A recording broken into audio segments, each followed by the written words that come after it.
You're tuned to Planet Vero Radio. I am Cindy Schwartz. This is the Patient Partner Show, and we are broadcast on iHeartMedia and also podcast on Spreaker. My co-host Jeannie Roller is on Skype with me. She's in Indiana. Today we're talking about patient harm. Newsflash. These are instances of what the actual data is, or should we say what the data isn't, because in most cases, if you do not die, there is no data. There is no really specific avenue that we can go to that says these things happen to the patient, including PTSD, which is a four-letter word, if you will, no pun intended, that no one wants to even broach because they don't want to admit that that was caused by any medical harm. So, Jeannie, you've got some ideas about this. On how many hundreds of thousands of people a year are actually harmed. Again, we say the ones that either die or the crime, I want to call it, is so heinous that it does make the medical records. But then, too, we find with our own instances specifically that the medical records are geared towards kind of not saying this, and I'm saying that in a nice way, so you can't read into the medical records to discern what actually went on. Right. Well, I mean, we've talked about this before. There's such a wide scope between how many medical deaths a year occur. Some say 250,000, some go higher than 400,000, some deny it altogether. Mm-hmm. So there is no system in place to count the people that actually die, and there certainly is no system in place to count the ones who are just harmed, like you or my husband. The electronic medical records are geared to cover this up because it can be used in malpractice cases. Mm-hmm. In my husband's case, there was no mention that the nurse couldn't hook up the equipment. Those medical records, they have prompts in them, and unless it's prompted, it doesn't get in there. So, of course, they're not going to say, did you do anything wrong? And mm-hmm. It's not going to get in there. Mm-hmm. And these are prompts, to interrupt you, these are prompts that are like drop-down things where you just select that sentence and plug it into where the section is. So it's not an open like avenue where you can type whatever you want in there. It's just a drop-down prompt, whatever it is, and bingo, that's it. Right. For certain procedures or for certain illnesses, there are standards. Even though they deny it, there are standards of care that they follow, and the electronic medical records are set up to follow those standards of care. So whether they do that care or not, it's going to prompt them to say you did it. Mm-hmm. So it is very tricky. The hospital surveys never ask specific questions. It asks questions like, was your food hot when it arrived? Was the noise level high? It doesn't go into the hardcore questions, because I really don't want the answer to some of these questions. Mm-hmm. But as I said, medical harm, they say it's the third leading cause of death in the United States. That will be denied by the medical community. They say that is totally not true. Mm-hmm.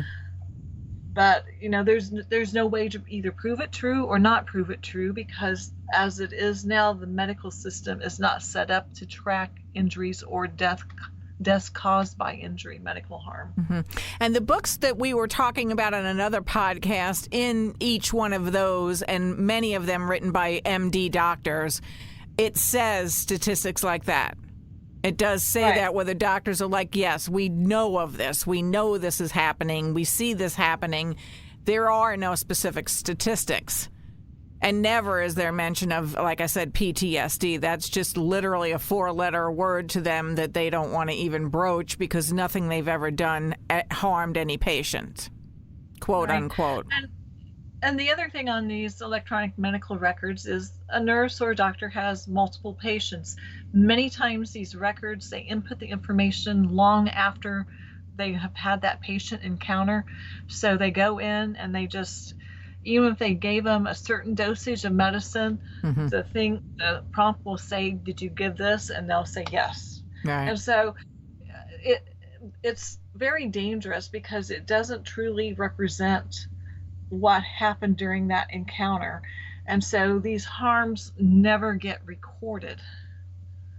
So medication harms are one leading cause of death, delayed diagnosis or misdiagnosis, infections, bad medical devices. Those are the ones that are most likely to get reported, but other types of harm will not generally be reported. So it's a very tricky situation. If they operate on the wrong leg, rather than if you were supposed to have an operation on the left leg and they maybe amputate the right leg, then that's pretty obvious. Right, yeah. Those things are obvious harms, but there's the other harms that are not so obvious that do get overlooked a lot.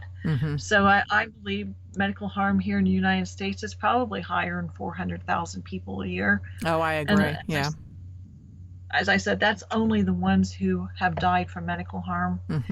So we really need to, if we really want to make sure patients are safe, we really need to address all the harms being done and see why they're being done and truthfully why they're not being reported. Right. Because they do. We know that from the people that we've interviewed on this show and for our own personal instances, that they, being the administration, the doctors, that whole group of people, push back against even certainly admitting any of this stuff goes on. Their first answer is, we didn't do that.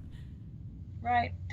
I mean, NBC News did an article in July of 2019 saying that more than 1 in 10 patients are medically harmed. That's a lot of patients. Yeah, it is. If it's just 1 in 10, that's a lot. That should not be happening. I don't think that, I honestly don't think that's accurate. I think it's way more than that, considering I do.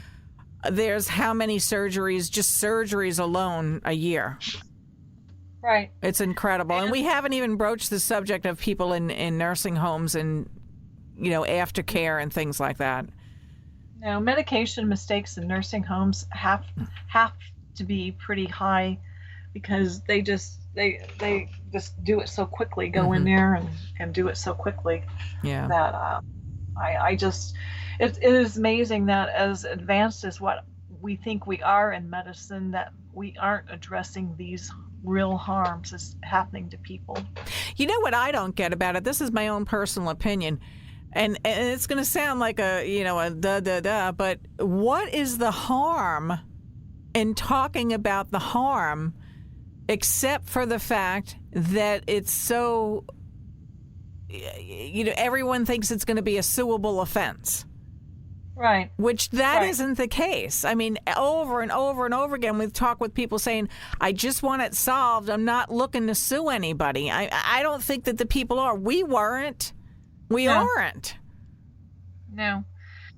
I mean, for most harm patients, we just want explanations. We want apologies. We want to know it's not going to happen again to someone else. Right. And change it. Admit that you're wrong and move on. That's it. Right. That's it. I mean, that's how you raise your kids, don't you? I mean, most people do. I mean, everybody makes mistakes. We're not above it, but we're talking about, just like slovenly slop together, intentional stuff just to run you through the system is what we've seen. So I want to give a huge thank you to Misty Roberts at patientmodesty.org. She's one of our patient partners. Robin Leonard has the Dignity Council, DignityRC.org also. Jeannie Roller, our website is patientrightsinfo.com. Okay. And you can reach us at info@patientrightsinfo.com. Ask questions, comments. We're open for suggestions. If we don't keep talking about this, it's going to go away because it's happening right now. We know that it is. And not to sound paranoid, but it's just so sad because the statistics are so high. And we are with groups of doctors, groups of patients, groups of nurses that say we see this every day. We know that this doctor so-and-so and so-and-so, this is not the right way to do these things, and we don't understand why he or she does it. So, I mean, it's not just us. We're trying to have the conversation to keep it in the forefront because we've been told we didn't do this, go away. So, right. On that note, if we can't bring it out into the open and talk about it, then we cannot get it changed. Exactly. So you've been listening to Planet Vero Radio. Please stay tuned.